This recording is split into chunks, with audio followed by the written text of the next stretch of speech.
You know, for decades, there's been this legendary Porsche that's been hiding right under our noses. Its story has been misunderstood even by the most diehard fans. So today, we're going to pull back the cover and finally solve the enigma of the 1972 Porsche 911 S/T. The 1972 Porsche 911 S/T. Yeah, just the name, it commands respect. It's a total icon, a machine that enthusiasts worship for its raw, unfiltered racing power, especially its success on the world's rally stages. It's truly the stuff of automotive legend. But what if I told you the story that we all know is just wrong? What if the car we all thought was the ST, well, wasn't? The story we've been told has a massive hole in it, and today we're going to expose it by looking right at Porsche's own documents. All right, so let's start with the myth. The common belief is that the name ST was just what Porsche officially called its factory-built Group 4 race car. You know, the one with the internal option code M491. Sounds pretty simple, right? Well, not so fast. To really get to the truth, we have to jump in the time machine and go back to December 1st, 1971. That's the day Porsche sent out a sales letter that laid out its official sport packages for the 72 season. And what's so critical here is that it laid out two very different, totally separate paths for customers. No overlap whatsoever. So on one side, you had the M471 Sport Package. That was for the street, maybe some light rally driving. And on the other side, you had the M491 Racing version, a hardcore, track-only monster. According to Porsche's official info, you could pick one or you could pick the other. But you couldn't have both. Okay, so first up was the M471 Sport. This was basically Porsche's answer for the guy who wanted a sharper, lighter 911 for the street, maybe to tear it up in a rally on the weekend. It was a factory-built hot rod, completely road legal, but with a stripped-back interior and a much sportier feel, all while keeping that reliable series engine. And then there was the M491 Racing. And whoa, this was a completely different animal. This was a pure, no-compromise competition car. We're talking massive fender flares to fit huge racing slicks. Under the hood, a screaming 2.5-liter race engine pushing out about 270 horsepower. And Porsche's official note was pretty blunt. Registration is not possible. This was a track weapon, period. So hold on a minute. If the M491 couldn't be registered for the road, how did all those legendary rally cars with that exact same powerful race engine compete on public road stages?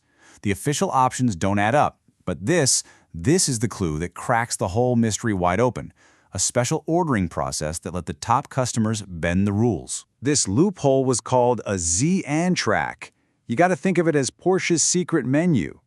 It was an internal system for Sonderwunsch, which just means special requests, that let Porsche build these custom one-off cars for its most important clients, combining options that officially weren't supposed to go together. And boom, here it is, the proof, pulled right from Porsche's internal files.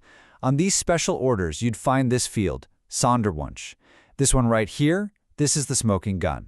It clearly says the build should combine parts from both the road-legal M471 and the race-spec M491. This wasn't an official model. It was a factory-approved hybrid built to order. So what exactly did this create? Well, you got a car with the road-legal chassis of an M471, but they dropped in the fire-breathing race engine from the M491. It was literally the best of both worlds. A street-legal race car, built for one reason: elite rallying. Okay, so now we can put all the pieces together. They're all on the table, and they reveal the true identity of the 1972 ST. And the final piece of the puzzle, the absolute proof, is in the factory's own delive/ry timeline. The delivery schedule, man, this tells the real story. The very first of these special Z-and track cars, the ones with handwritten S/T notes on their build sheets, were delivered in January of 1972. Now get this, that was before the first official M491 was delivered in week 5 and before the first M471 showed up in week 6. The S/T wasn't part of either program. It was something else entirely, and it came first. So, that brings us to the one clear answer. The legendary 1972 Porsche 911 S/T was never, ever the M491. The real ST was this much rarer, custom-ordered hybrid, created through a Z on-track that combined a road-legal body with a full race engine, all to do one thing: completely dominate the world's rally stages. So why does this matter so much?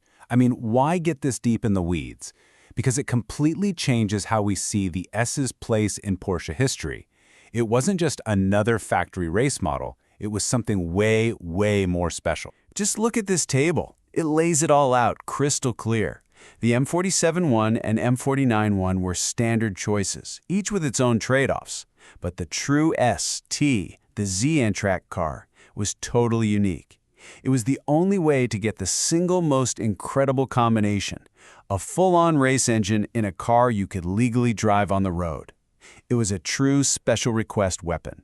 So when you boil it all down, the ST wasn't really a model in the way we think of one. It was a custom job, a factory trick to build the ultimate rally machine.